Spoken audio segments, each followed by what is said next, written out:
Estamos estudando o livro do Apocalipse, verso a verso. Estudamos os 3 primeiros capítulos, onde o primeiro apresenta uma introdução que nos fala sobre o João, o profeta, que é arrebatado, que faz uma viagem ao céu e recebe uma mensagem para as igrejas. E essa mensagem é transmitida às 7 igrejas da Ásia Menor, da sua época, como representantes de todas as igrejas no mundo. Por isso, o número 7. E a mensagem a cada uma daquelas 7 igrejas é a mensagem a todas as igrejas de todas as épocas. Os problemas delas são os nossos problemas, as dificuldades, as tentações, aquilo que se precisa vencer, aquilo que se precisa arrepender, aquilo que se precisa corrigir, e é tratado naquelas igrejas, tem para nós, como palavra de Deus eterna, como palavra de Deus que dura para sempre, como palavra de Deus que se aplica em todas as épocas e em todos os momentos, também tem para nós, como igreja, ensinos, correções, advertências, para que nós estejamos como igreja segundo a vontade do Senhor. Agora, no capítulo 4 e no capítulo 5, traz a continuação do primeiro versículo, do capítulo 1, onde é dada a informação de que o profeta recebe uma mensagem que ele vê, que ele escuta, já transmitiu, e agora que ele vê. Eu já expliquei aos irmãos anteriormente a característica do profeta apocalíptico, que é diferente da característica de outros profetas, como, por exemplo, os profetas sociais, os profetas que falam simplesmente da realidade em que vivem, corrigindo os líderes, exortando os líderes a se arrependerem e a governar o povo de uma forma justa, de uma forma honesta, de uma forma equilibrada. Como nós vemos em vários profetas do Antigo Testamento, essa função de corrigir os líderes, de mostrar as mazelas e de mostrar qual seria o caminho perfeito do Senhor. Enquanto que os profetas apocalípticos, eles falam a partir da visão ou do sonho, diferentemente dos outros profetas, que eles escutam a palavra do Senhor e eles então transmitem a palavra do Senhor. O profeta apocalíptico é aquele que vê, seja num sonho, seja num arrebatamento, numa visão que eles têm, numa viagem ou não, mas que eles veem e ao verem, eles precisam transmitir, interpretar o que eles veem e transmitir às pessoas a mensagem a partir do que se vê. Diante disso, cria-se uma certa dificuldade para nós. Uma coisa é o profeta dizer, olha, Deus falou isso, e eu estou transmitindo para vocês isso que Deus falou. Falou para falar e transmitir. A dificuldade do profeta apocalíptico é que ele vê. E o que ele vê, a imagem que ele vê, a cena que ele vê, ele precisa interpretar. Ele precisa traduzir para a linguagem. Ele precisa traduzir para a nossa realidade. Então ele vê no céu, ele tem uma viagem ao céu, ele vê coisas que não são comuns à Terra, que não são iguais. Mas ele precisa utilizar aquilo que nós conhecemos da Terra para que a gente entenda a mensagem. Porque se ele for falar de coisas que nós nunca vimos e nunca conhecemos, a mensagem não é entendida.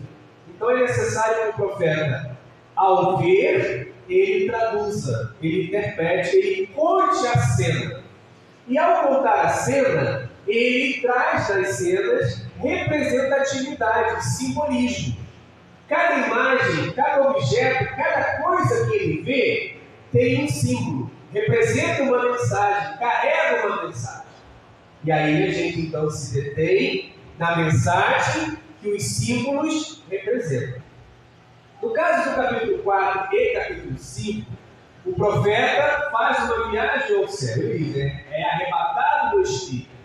Ele vê uma porta, a ideia é que para entrar no céu tem uma porta, então a porta se abre e ele entra então no céu, no lugar onde Deus habita, que é representado para nós como um palácio, porque assim se entende ou se entendia que aquele que governa o mundo o soberano do mundo, os reis da terra, governam a partir de um palácio. O palácio tem portas, o palácio tem soldados. Acessar a presença do rei da sala do trono é algo difícil, porque passa por várias câmeras antes, várias salas antes, vários soldados antes, para então chegar na presença do rei. Então essa imagem da realidade do governo dos homens é tomada para nos explicar o governo de Deus. Então, quando o profeta viaja ao céu no capítulo 4 e 5, o que ele vê ali acontecendo? Ele vê acontecendo culto.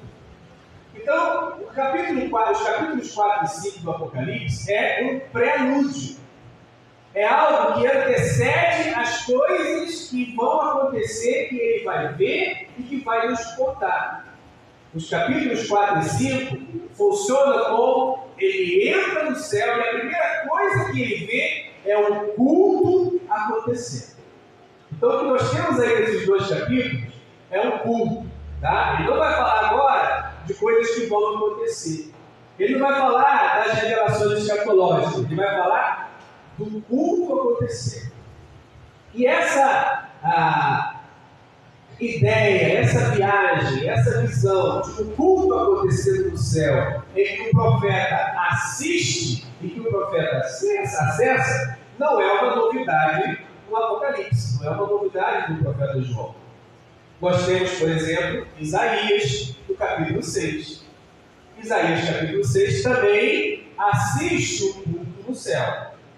Lembra do capítulo 6 de Isaías? Quem não lembra, o dever de casa, leia o capítulo 6 do livro do profeta Isaías. Ele vê também o trono, ele também vê o culto acontecendo, e ele então assiste o culto no céu. Outro profeta que também faz uma viagem apocalíptica, uma viagem aos céus, e assiste o culto acontecendo, é Ezequiel.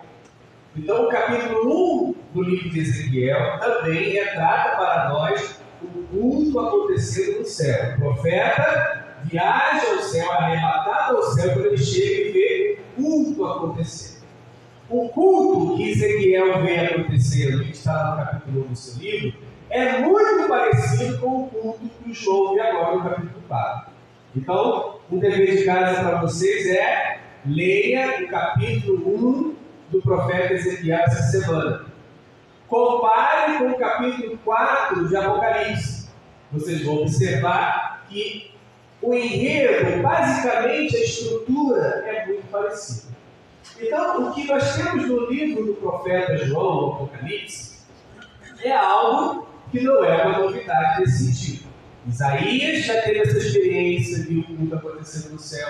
Ezequiel teve essa experiência, viu o culto acontecendo no céu. Então, qual é o objetivo dos capítulos 4 e 5 do livro do Apocalipse? Apresentar para nós o culto acontecendo. Tá bom? Então, nós vamos com essa mensagem, nós vamos com essa predisposição. Como que o culto é descrito pelo profeta acontecendo no céu? Então, vamos lá. Depois disso, sempre é uma introdução que aparece nos textos do Apocalipse, depois daquilo tem essa outra coisa. Teve uma visão, havia uma porta aberta no céu, ou seja, aberta para ele entrar e ele verificar o que estava acontecendo lá, e a primeira voz que ouvira falar-lhe como trombeta. A trombeta é um símbolo muito presente para anunciar, preceder, simbolizar o anúncio de algo muito importante.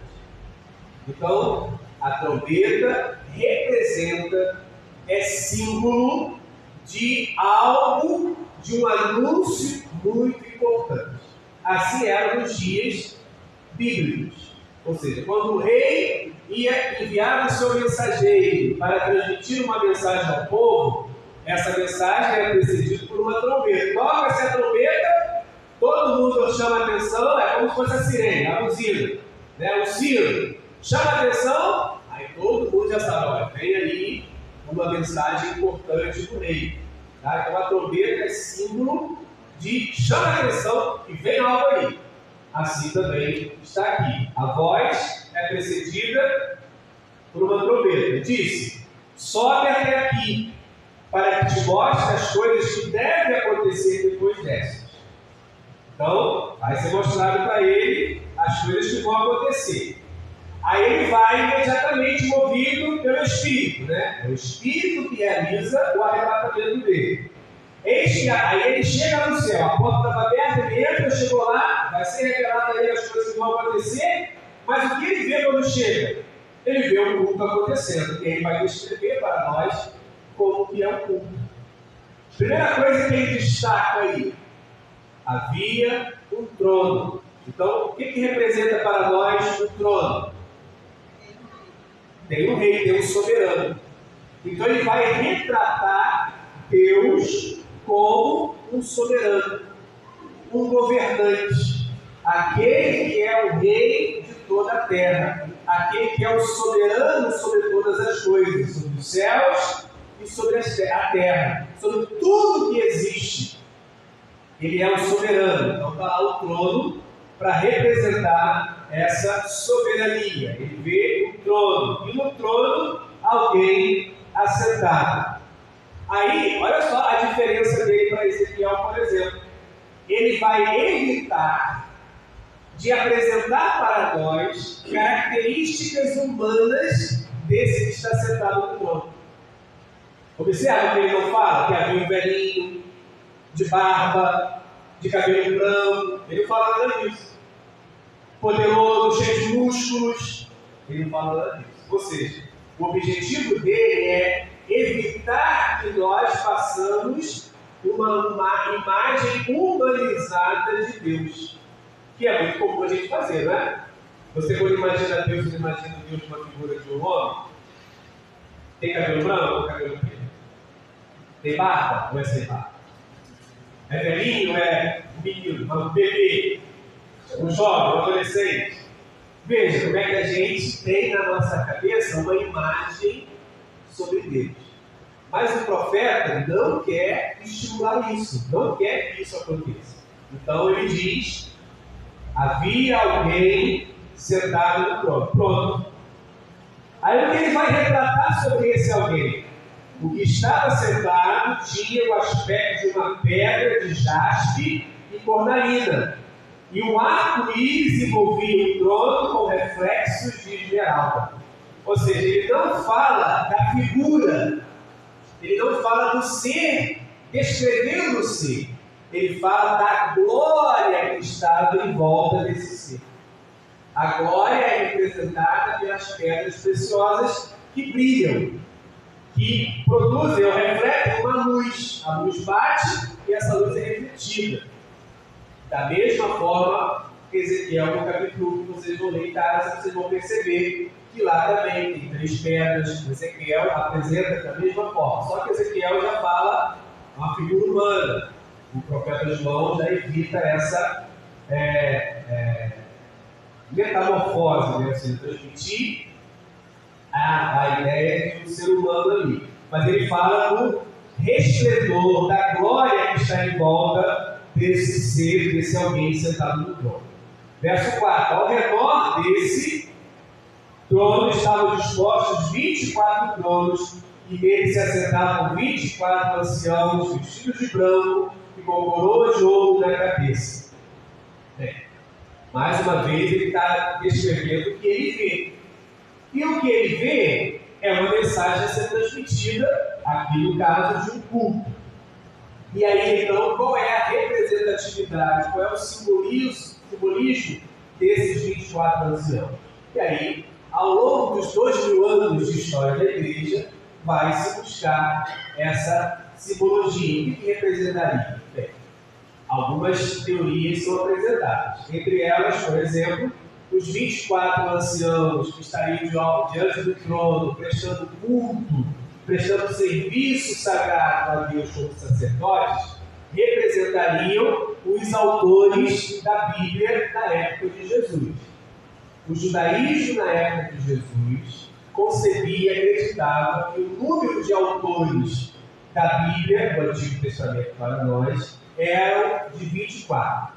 A gente precisa entender que a Bíblia na igreja primitiva era o Antigo Testamento, não tinha o Novo Testamento. O Novo Testamento, como palavra escrita, como texto que está assim diante dos nossos olhos, que a gente pode ler, não existia. Mas não existia a palavra de Deus, o Novo Testamento não era a palavra de Deus no início da igreja, era. Mas ele se apresentava pela oralidade, pela pregação, e não pelo texto escrito, depois que ele vai ser escrito. Por quê? O que Jesus disse aos seus discípulos, aos apóstolos? Ide, escrevei? Não. Ide, anunciai. Ide de aldeia em aldeia, de cidade em falar. Então Jesus manda os seus discípulos falar. A palavra de Deus estava onde?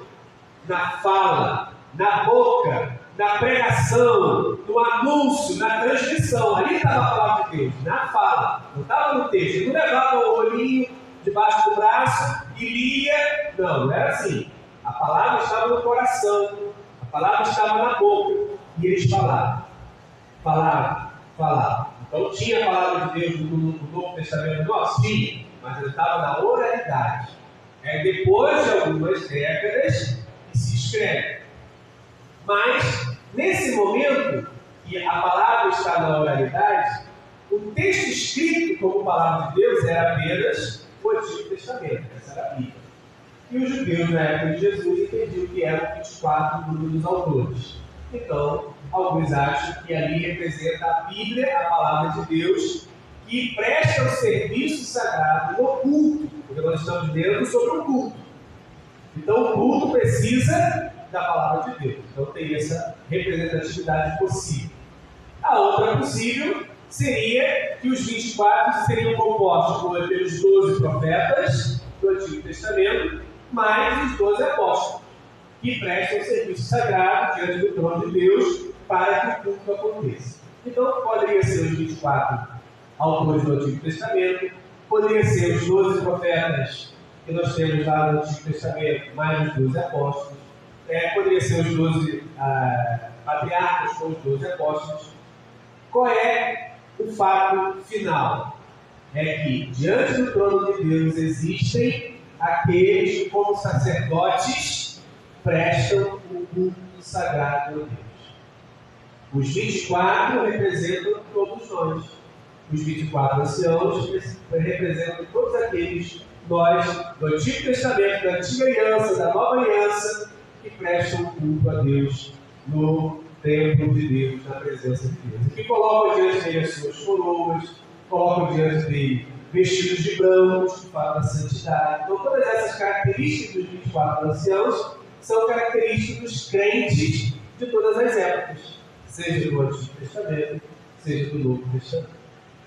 Além dos 24 anciãos, que pode representar o Antigo Israel e o Novo Israel, o Antigo Israel e o Novo Israel, que é a igreja, temos mais outros seres diante do trono participando deste culto, que são aqui apresentados como animais, como também no livro do profeta Ezequiel, no capítulo 1, da mesma maneira. Pode lá conferir depois. Aí o que mais temos aqui?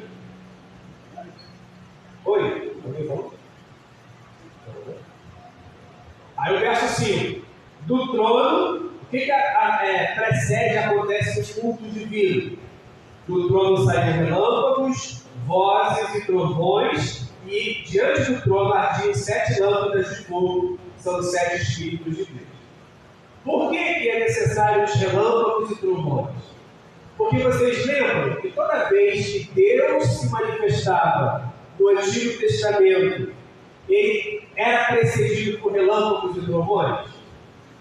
Por exemplo, Moisés estava lá no alto, na presença de Deus, conversando com Deus, ouvindo Deus. Eles olhavam para o monte e viam relâmpagos e trovões.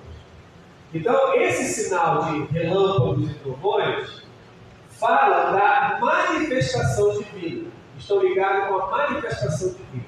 Toda vez que Deus se manifestava por meio de relâmpagos e trovões. Os 7 Espíritos de Deus falam da completude do Espírito Santo, ou dos anjos perfeitos que estão ali a serviço do Senhor. Então, o culto tem aquele que se assenta no trono, que é adorado, que é cultuado.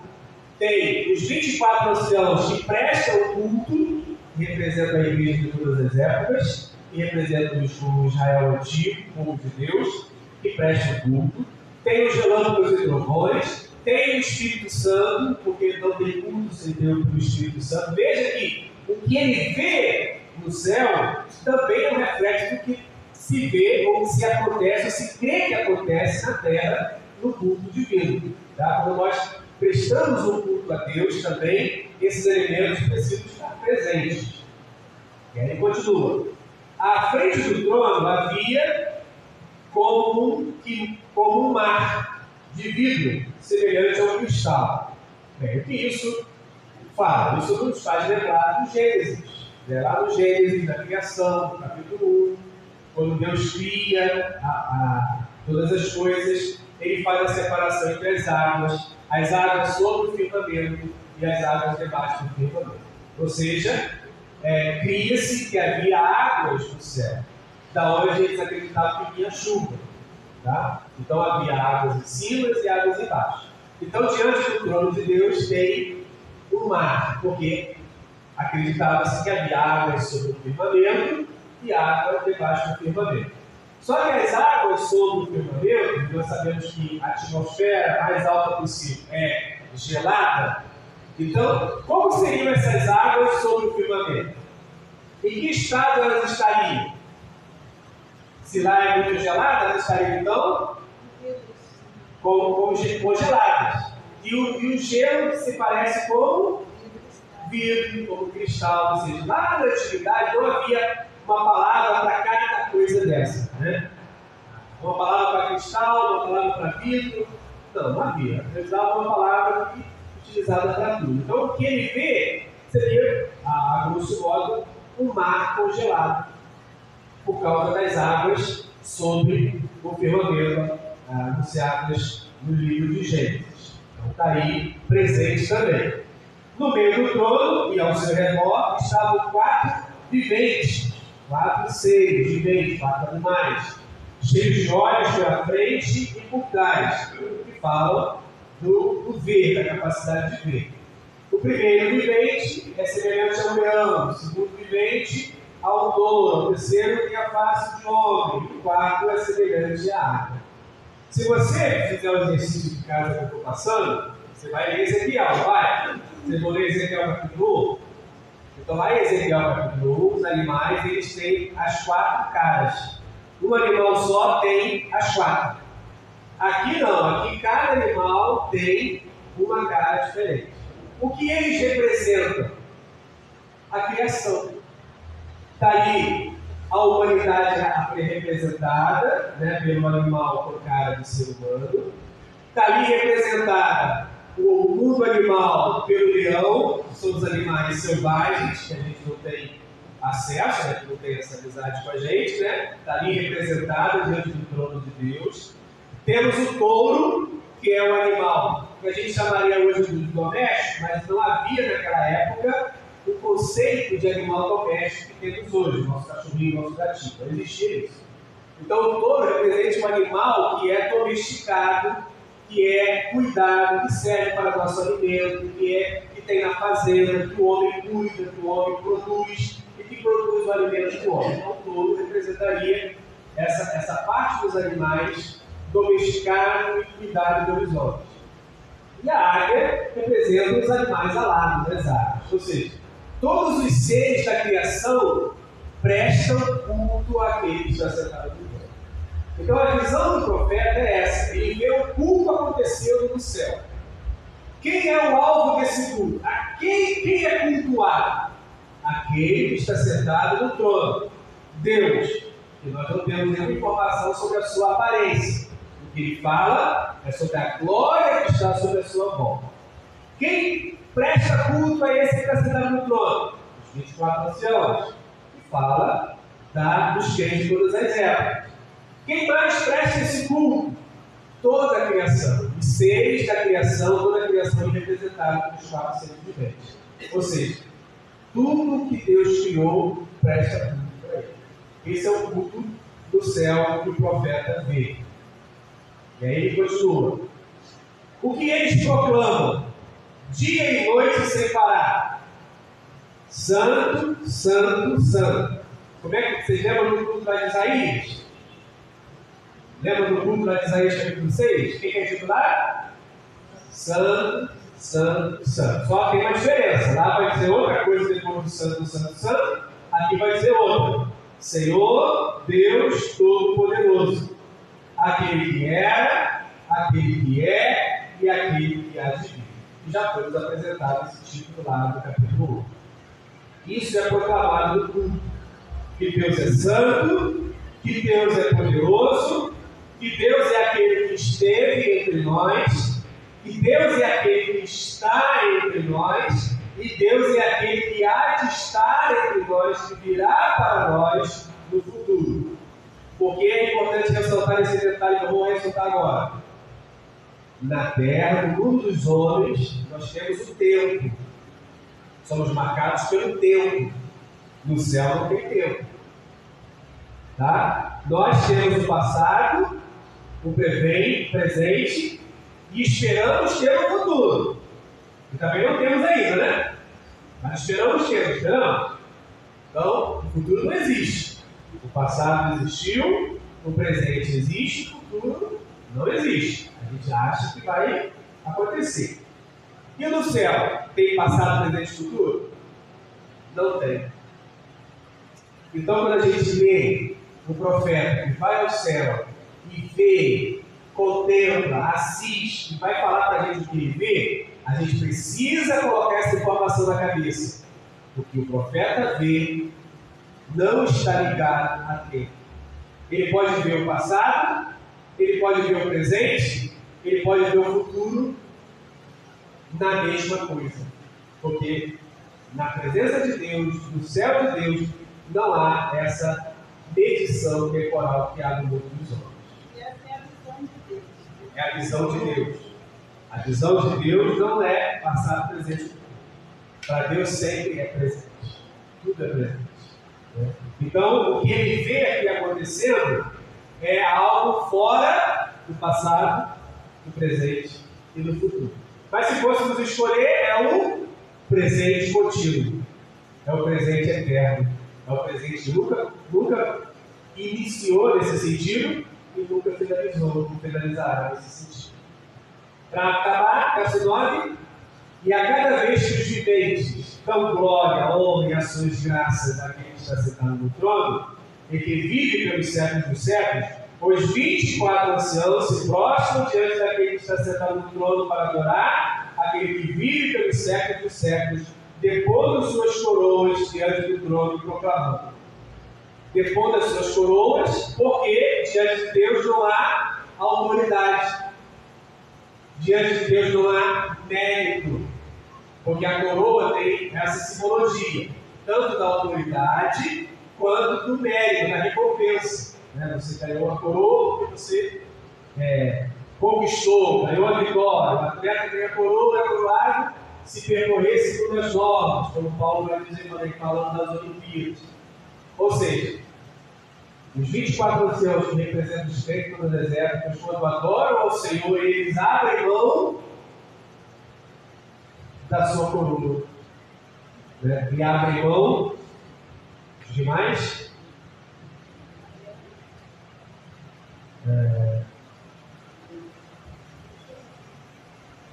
Você pode entrar aqui, está sentado no trono para adorar aqui do por exemplo, depois das suas coroas diante do trono de proclamar. Ou seja, a adoração ao Senhor precisa ser feita sem que achamos que somos poderosos, sem poder nosso e sem mérito.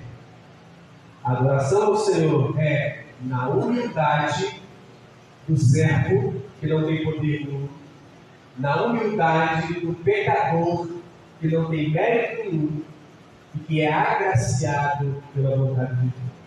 Essa é a adoração diante de Deus. Sem coroas que representam o poder, sem coroas que representam o mérito.